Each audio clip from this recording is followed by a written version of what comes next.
đầu sẽ gác lại một bên chúng ta được áo xanh giúp cho lại gia đình họ ta đâu lên được thì thôi hả?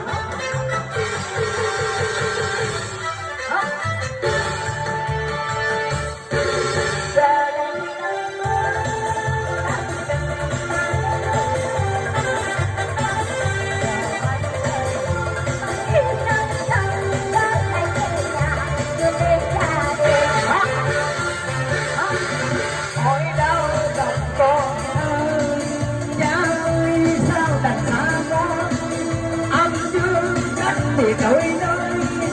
để đi lòng nhói đau ơi trời sao sao luôn chồng cha sao cha lại về nhà ba biết cha cha không bằng nhà ôm lên lên chồng lại nhau đông qua về đâu bên cha hả đó lại cha đã cha hỡi trời con đã quay về ôi đau lòng con chơi cho nó về rồi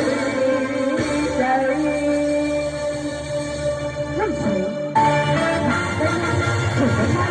đang đi một bạn đang chơi cái ngồi đã là năm tháng lại các bạn vậy thế nào kìa mất tâm đấy cô cha gia đình tắm bố trẻ bố cha cha ơi cha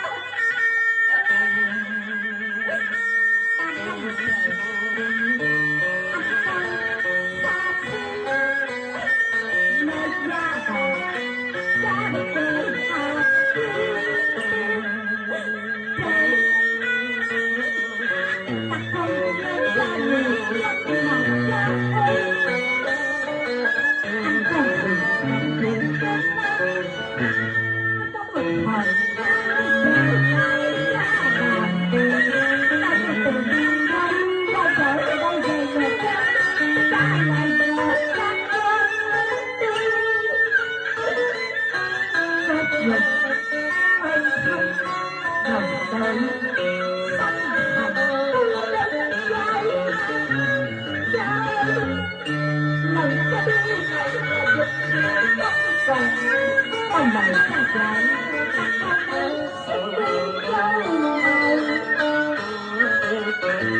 trời chiều nghe tin báo